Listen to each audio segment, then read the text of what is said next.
Welcome to another episode of Unlock Women, brought to you by African Bank in partnership with Mail and Guardian with Doric Sitole and Kanya Sosibo. We're talking money. Well, guess what? We're back again, ladies, and we've got another guest joining us. Before I get to that, how are you doing, Doric? I'm fantastic. It's good to see you. You're looking all slick. I'm seeing you. You're looking like money. I get that. We've been learning over the past few episodes, so there has to be a difference in terms of what you're taking in, and it shows on the outside, does it not? It does, and I think we did the right thing because we stepped up for a guest today. Yes. Today we are joined by Eloise Boezak, who is Head of Marketing in Consumer Banking right here at African Bank. So, how are you doing, Eloise? Well, aren't I in the presence of greatness this morning? Everybody leveled up, which is kind of my personal philosophy about everything. We just level up. Amazing. So I am feeling like I'm with my spirit sisters. I love today. it for us. Love it for us. Spirit sisters. I like that. Love it. So, Eloise, today we are going to be chatting about something that's been underrated, I think, by a lot of people, but that's quite important. And that's us delving into financial literacy. But I want us to paint a picture before we get into it. And that picture starts off with some rather concerning stats or shocking stats when we look at where we are in South Africa when it comes to our money relationship and our money situation. Some of those stats, according to the South African Reserve Bank, are South Africans now are spending over 75% of their take-home on paying debt. That for me was such a shocker. And that's because it means that they are spending about 80% of that money, or rather, it's because they are taking out 80% from loan sharks because they're struggling to get loans from, registered financial institutions, which again, for me was red flag in this relationship.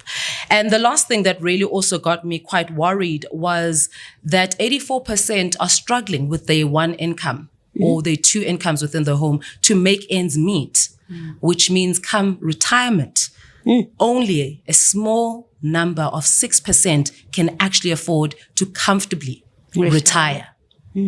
Those numbers are rather shocking, concerning, but I think there's hope yet. And I think financial literacy could be that. I think understanding the full South African landscape is an important component in how we really help South Africans get out of this debt spiral. So an important stat to also note is that over 70% of South Africans take home an average of 5,700 Rand a month. 70%. Wow. 70% of South Africans earn an average of 5,700 Rand a month, which will give you a good indication of why so many people are deeply indebted, why they are struggling to be able to come out of situations where they are able to budget, save for retirement, develop buffers for life's many winds and storms. And so that is the first point for us to really sit with as a country and realize that the economic discrepancy is a significant challenge. Yeah. But you know what is really phenomenal about South Africans? We have overcome so many obstacles, right? We are resilient. We are innovative. We have a really interesting approach to how we are going to solve our issues. And I think what I hope we will be able to do today is to encourage that spirit. And really allow South Africans to think of money and the ability to really empower themselves differently. And then go out there, spread that, and let's start that movement of no matter where you find yourself today, there's a way to really figure out a solution to your challenge. Yeah. And Eloise, as you speak about the spirit of resilience, and that there's hope, there's always hope. And I think a lot of times when you hear terms like financial literacy, a lot of people are like, I know I've got finances, I'm literate, I know that I must pay my bills, I must save. But the true meaning, and I would like us to kind of, because I think, these are words that are thrown around, very easily and a lot, but the true understanding of what practically, financial literacy would mean, or what it would even look like.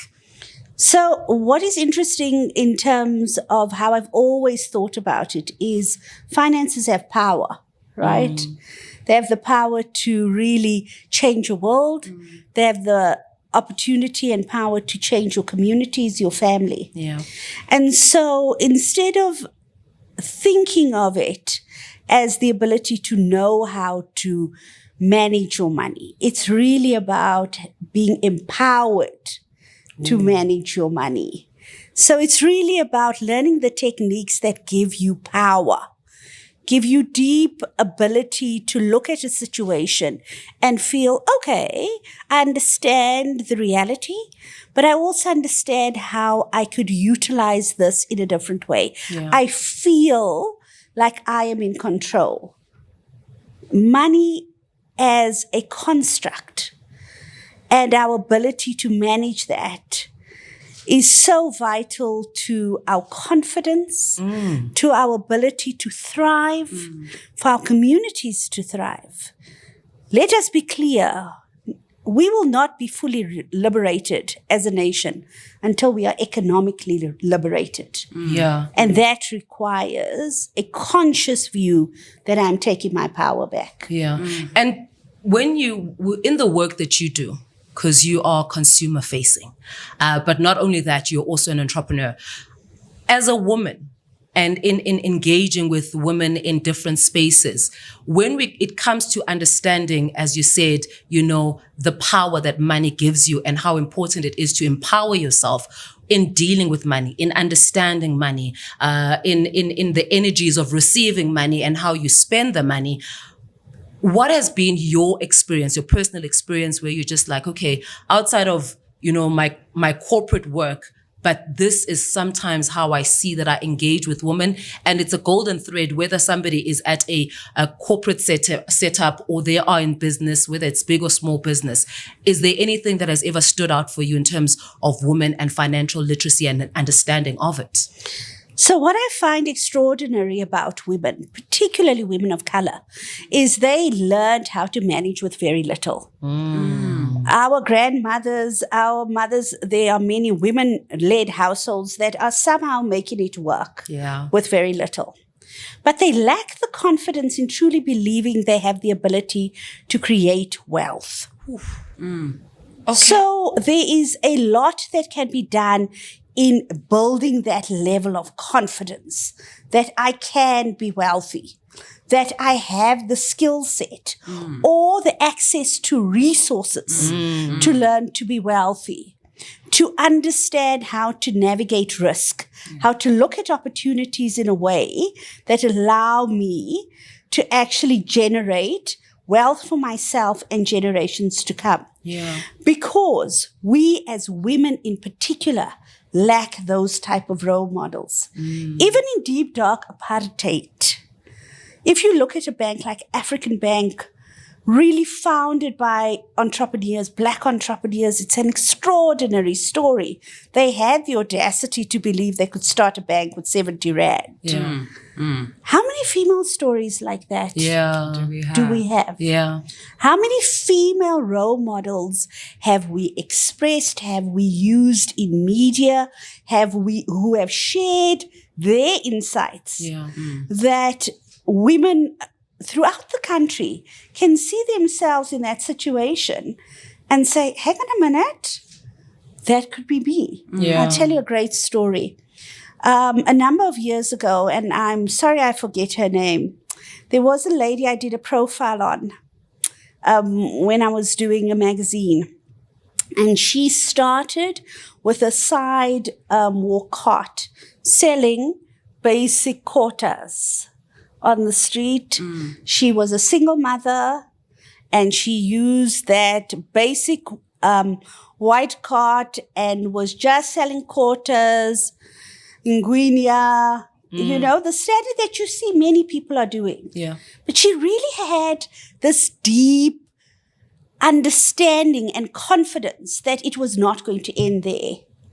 And within 5 years, she had opened a brick and mortar establishment in Alex, and now has 6. Wow. Right?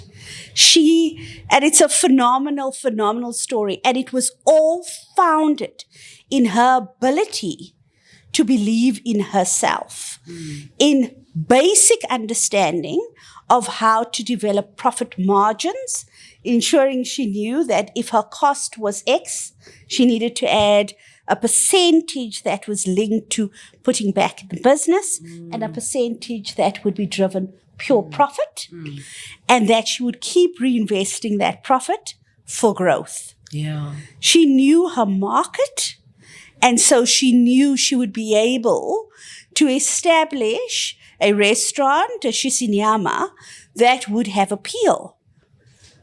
And she has now got 6. She has created significant amount of employment opportunities in her environment and created generational wealth for her family, right?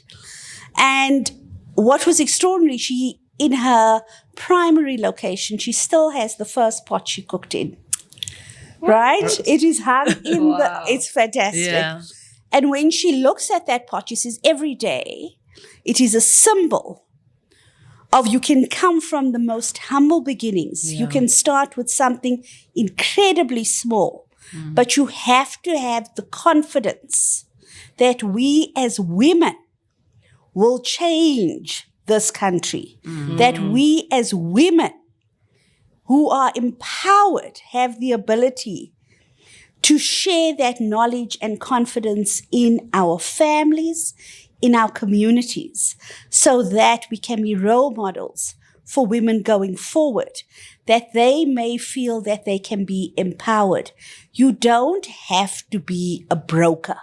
You don't have to have a significant background to be able to begin empowering yourself and generating profit, wealth, growth. Yeah.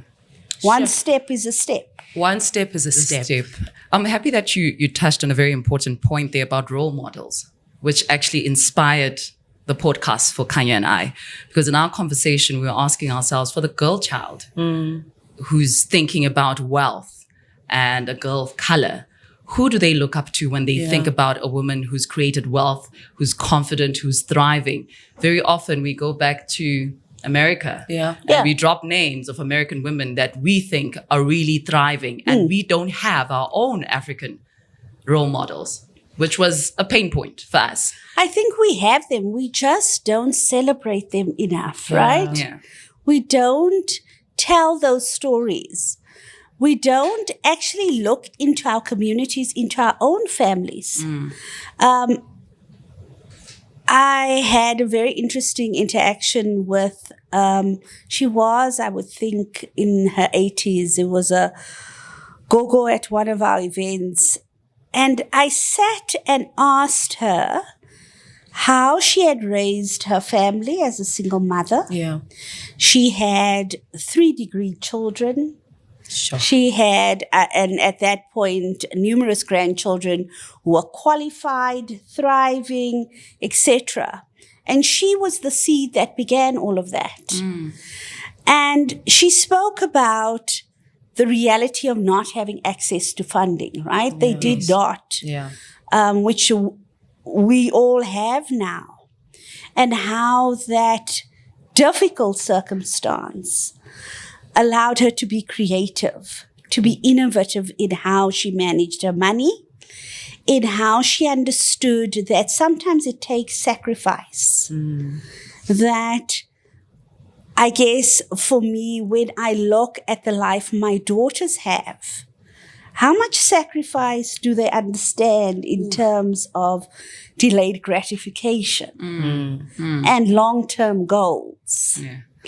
And so it was a really deep, rich point for me that said, an older generation who perhaps haven't created traditional wealth and traditional financial legacy, they sit with immense knowledge and understanding, and we don't tap into that. We are looking for the bright and shiny models. And there are great models within our own environments. Yes. And we should embrace that to start. But I do think we have an opportunity to do more. Yeah. As women and media, to be able to showcase. Shine a light on Correct. On women who are doing the most right now, right? Yeah. That are building careers, that are building wealth. But I am also conscious as a woman that is focused on that, to be giving the right messages to my daughters. Yeah. You know, I always feel if you have girls, you have a much bigger responsibility. And that may not be accurate, but for me, definitely, like I have to leave this world for my girls. Yeah. Yes. And so my eldest is also an entrepreneur. She's a very slick entrepreneur. I think more sly than I am. Well, if you're watching this, From Mom with Love. She has this great business where she does stickers and posters, etc., and then has a network. She realized when she hit high school that the market for stickers wasn't great in high school. Oh. But in primary school, it's great. So all her friends, siblings who are still in primary school are her army of retailers, right? I love it for her. But she doesn't pay them in money. Oh. She pays them in product. Oh, wow. They may take stickers as payment, but she's keeping the cash. I need your daughters. The boss. This is a barter system that is really working out for Correct. her. It's working well. She's a You see proper the boss lessons lady. from history we can take on. But She's a proper boss lady. she is a full-blown boss lady. But what was really important for me, and something that I think is a vital lesson in financial empowerment, is the construct of delayed gratification.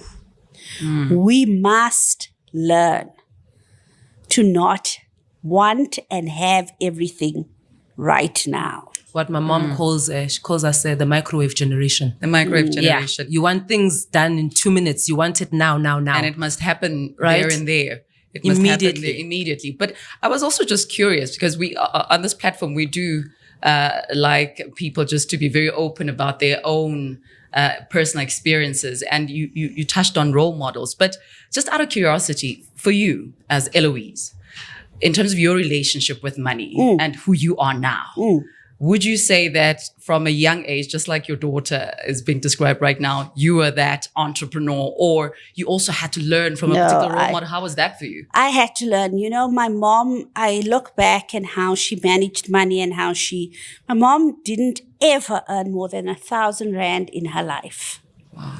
I mean, I just think about that. 1,000 That's Rand. a meal. Right? For two if you're lucky. Correct. Yeah, you're lucky. And what the great mistake I made is I didn't learn from her quickly enough. I was that person that the minute I had access to a credit card, girl, did I use it. Swiping. Oh, I was loving the Swiping life. fees. Okay. And I'm not big into clothes, but shoes. Ooh. And I saw the pair when you walked in, and I told you. But shoes is my great weakness. And I indulged. I didn't wait.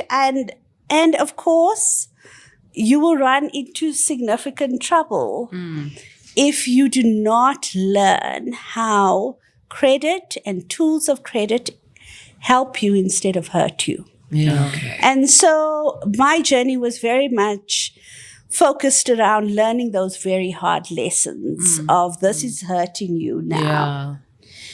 And I think that because so many of us come from a position of being deprived of less, that when we have the opportunity to have more, we get drunk on that. And so I didn't come from a deprived background, but I mean, my mom would never let me go and buy those shoes. So when I could buy it for myself, I was buying 3 pairs, Wow. Yeah. Instead of 1 pair. And when I had, of course, maxed out the credit card and was ready to get the second to pay off the first, and Yeah. my mom sat down with me, and I was in my 20s, as you can imagine, and working, and of course, I know everything. And we sat down and we spoke about, what legacy are you leaving? Ooh. And at 20, what do you think about legacy? I'm going to live forever. Yeah, and I don't have to worry about that now. And she spoke about how from the time you're about 16 till 25, it's so pivotal, in particularly a woman's life. You are determining your mindset, your boundaries, your insights. And none of that matters if you are not financially empowered. None of it matters. If you are not the person who knows how to manage money and generate future money for yourself. How you, all of this is going to mean nothing for you. So we sat down. My mom said, the first thing you are going to do is pay off that credit card. And so we had to flex, and that was the start of the entrepreneurial journey. I had to sell those extra shoes, girl. Right? So there was not getting more credit to pay off credit, because that's how we do it, We right? sell what we have. We have to look for the assets within. Correct. So the first thing was, let's understand what your assets are, right? And for many people, they think it is things. But we know in a South African landscape where people earn less, your asset can be in your intellectual property, your ability to bake, your ability to sew, your ability. It can be many things, can be your assets. So really, do you understand what your assets are and how you can utilize it? Yeah. And in a world now of e-commerce, a world now, perhaps you know better about influencing and content creation, that there are opportunities that you need to really embrace. Yeah. And really feel that you are able to say, okay, I have this gift, I have the skill, and I am going to see this not as a second job, not as a way out of a hole, but see it as a way to create peace of mind for myself, dignity for myself, and create maybe even some flexibility. And freedom. Freedom. And freedom. Yeah. You know, it's a really magical word, freedom. And maybe when you're very young, you don't understand the value of it. When you get to my age, what I do for more financial freedom, right? Especially if you are going through an economic downturn as we are going through right now. The ability to have buffers. And so I encourage every single girl, child, woman, guy I meet to really think about how you are more than just who you are in that moment. Yeah. You are more than just a marketer, or you are more than your job. You have many talents and gifts. Why are you not utilizing it to give yourself freedom or dignity or peace of mind? I love those That three. that is so powerful. Right? You have to be more to get more. And if you don't know that you're more, obviously you're functioning at a very depleted level. Correct. Yeah. So you cannot attract the things that are meant to come to you. Yeah. Absolutely. And you've got to believe that, right? Sure. You've got to have this deep, overwhelming belief. And that is why I'm so focused on this construct of empowerment. You've got to feel within yourself, I have the power to change the situation or improve it or, really recreate the world I am facing at the moment. Yeah. And even if you start with one pot. It's possible. Okay. It's possible. The Doric, before you take the reins here, I'm just that moment of saying, peace of mind, because when you have peace of mind, you are then able to function within a space of dignity. And once you function from a space of dignity, you are able to have freedom because you have clear mind. And I think that's such an important thing because a lot of people, as you say, misuse the access to resources that they have financially, but they're taking away their dignity because every phone call you're trying to ignore. You don't want to see Tom because you took from Tom and you owe Tom. You took from Tom to pay Tim, but Tim, and then there's that circle. The Lakashas of the world. The loan sharks. So for me, that is really resonating. And it's saying that, whatever you do when you engage with money and your understanding with your relationship with money, let it bring you peace of mind, dignity, and then, essentially give you peace. I think for me, and freedom, that is just something else. Yeah. Can I just add to that? Because I think what we must always be conscious of is we live in Africa. Yeah. Africa is a home place of community and of collective. And what we know from environments that have learned to thrive is community saving, community belief. Yeah, Stokvel is a powerful, wonderful outcome of a difficult, horrible situation, right? Stokvel is because I couldn't invest myself. But what I encourage people to do is, number one, talk about money. Talk to your girlfriends about money. Talk to your guy friends at the bar when you are playing soccer, if you are hanging out at a braai. Talk about money. It is taboo in our lives. Yeah. But there's so much we can learn from each other. Why are we trying to do everything on our own? Hey. We can really, really find strength and value in one of the best components of being African. Yeah. Is that the power is in the community. So don't just think that you are empowered by yourself. Empower your collective, families, friends, your girl tribe, your hangout. Talk about the money.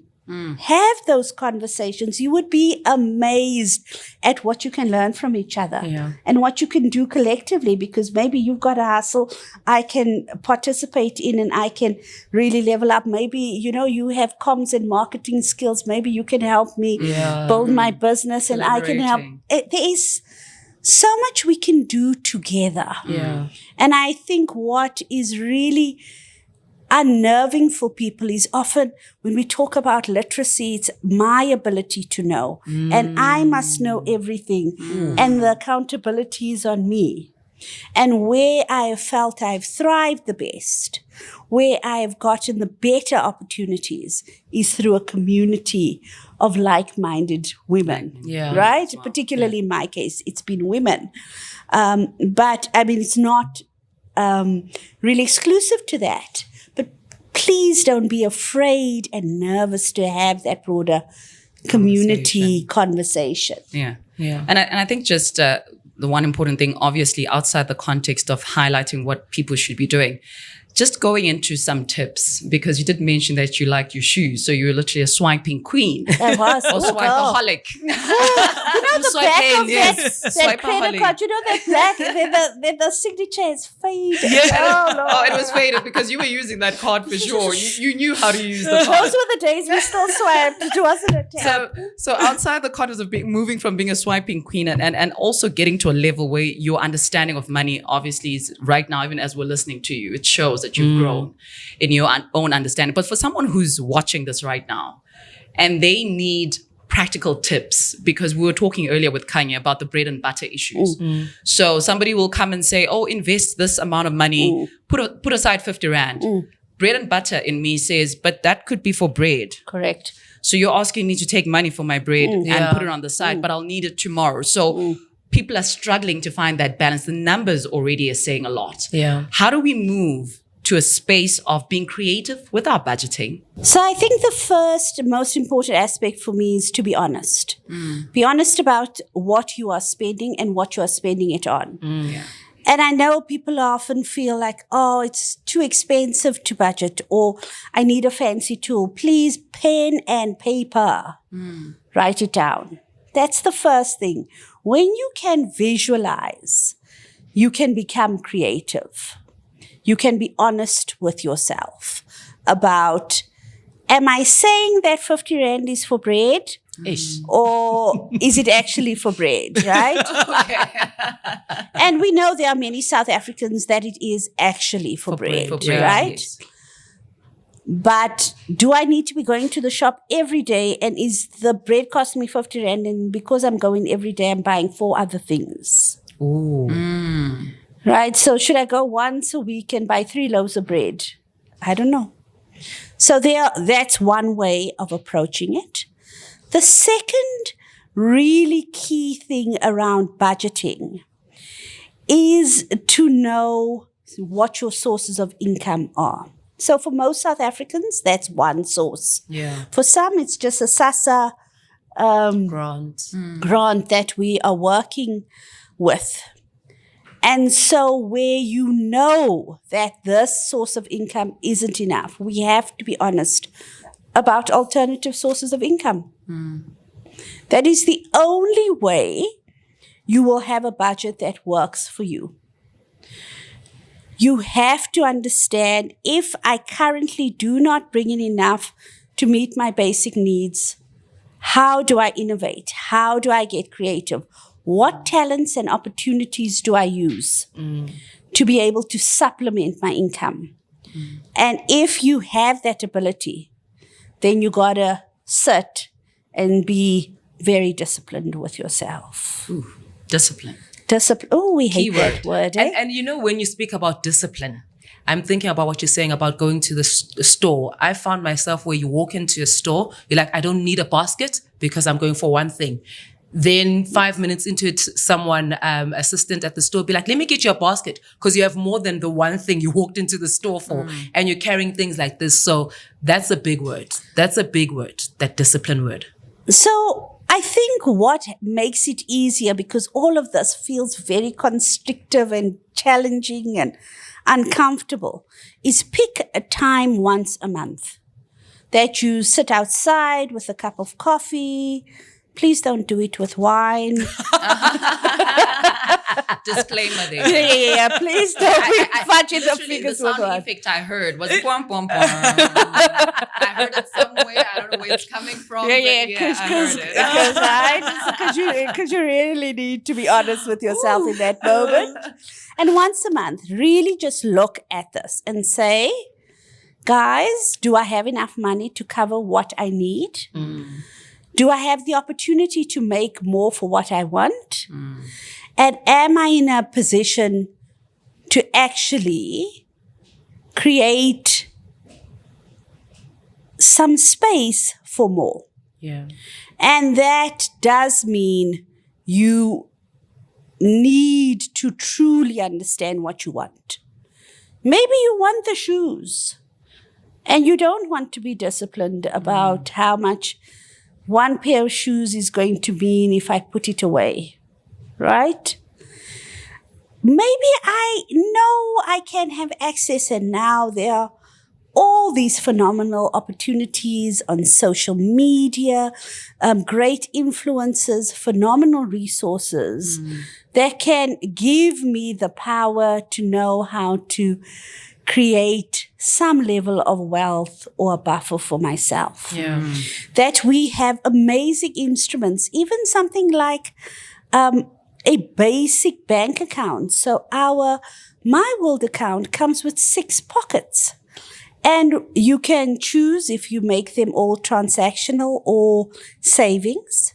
But the savings pocket in African Bank offers you currently 6% on money you just leave there with immediate access. Yeah. Wow. So I don't need to know and have significant investment knowledge to put a small amount in there and say to myself, I'm being honest that I want to be able to, at the end of the year, take some time out And so I'm going to be disciplined enough every month to just put money in there at 6% and not touch it. Or I say to myself, I'm fully aware that life is unpredictable. I need a buffer. Or I am honest and I say, guys, I like to party. And so at my age, I have no kids. I'm feeling this life, but I don't want to get myself into a hole. Yeah. So this 500 Rand a month is what I spend, or 1,000 Rand a month is what I spend, and I'm taking it out. And when I go out, I'm only going to spend it from this particular place, right? It's some level of discipline, and it doesn't require complexity. Yeah. You can do it in your day-to-day structure. But it does come with intent. Yes. Budgeting is about intent. Are you honest enough to be intentional? Yeah. Are you committed enough to be disciplined? And are you courageous enough to believe that you can create space, growth, wealth for yourself? And you have to be honest about that. Yeah. Money is power. Are you going to let it have power over you, or are you going to embrace your power to manage it? Take ownership. Yes. Take ownership. What are your choices? What choices are you making? And I think for many people, even South Africans only 5,700 Rand a month, I think they don't think they have that power to make those decisions, right? Yeah. And as you're talking, just 3 words were just popping up as you were speaking. Obviously, one word would be awareness. Yeah. You need to know how your finances are looking like, because you can't make changes to something that you're refusing. It's like refusing to look at the mirror. Correct. So you're asking us to go and look at ourselves in the mirror and be very honest about what we're seeing. If I don't like what I see, I need to think about what the change is going to be and take action. Yeah. But another word that you've just mentioned is intentionality. Be intentional. You don't just move. Your GPS must have a direction. So I need to have goals set for myself to understand where I want to be. A legacy is created with structure and understanding about where I see my family in the next 10 years. And obviously, the last word, which is being audacious and courageous. Correct, girl. Bold, girl. And be bold enough to not go on that girls trip or buy that designer outfit. That's also courageous. Yeah. So the power of no comes into play. Yeah. Actually, it's okay to say no to certain things, especially We don't all have to have the Instagram moment in that moment, right? Instagram moment. We don't all have to be, and please don't be fooled. You know, half the cars they're posing with aren't their cars. You know? Okay. Or that dress was taken in the dressing room. In the dressing room. And then they took the dress off and you correct it on, and you were like, let's do this quickly, create some content. But you have no idea. The spice in Eloise. Oh, The no, spice in I Eloise.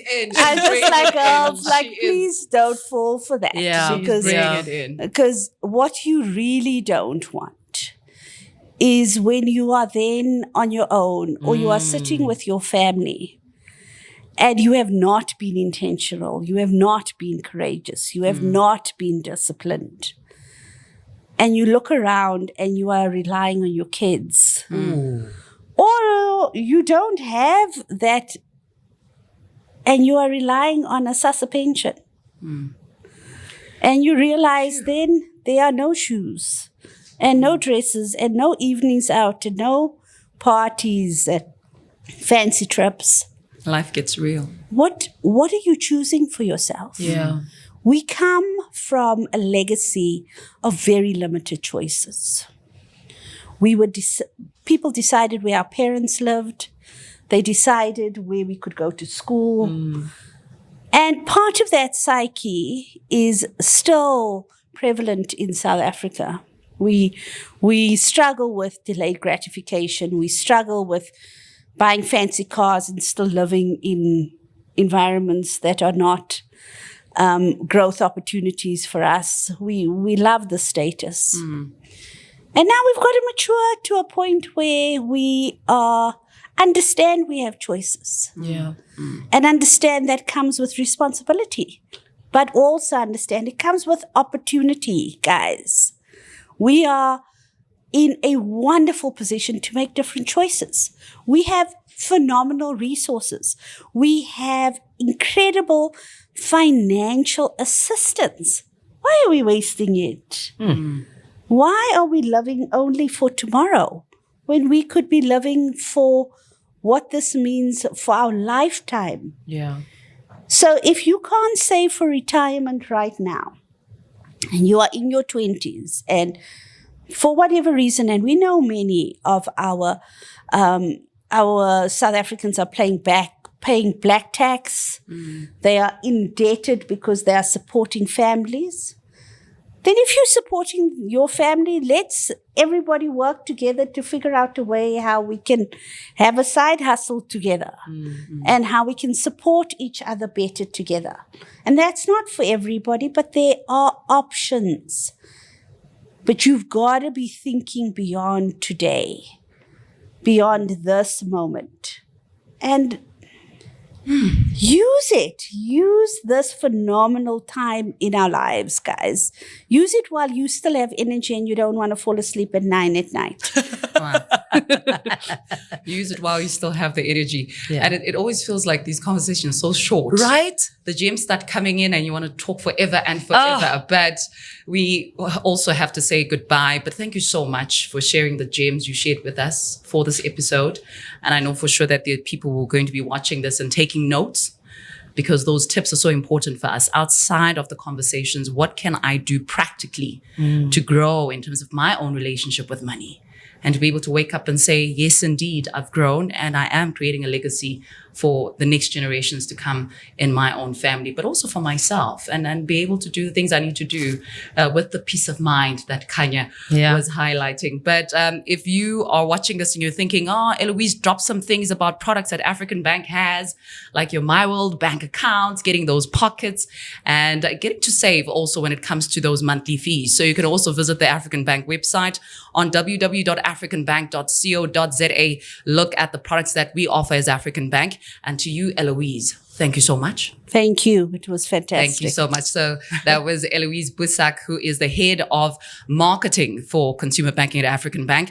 And from me and Kanya, we are saying goodbye to you until next time. Yes. This is Unlock Women with Kanya Sosibo. And Dorix Itole, and we were talking money, money, money, money. Take care. Cheers.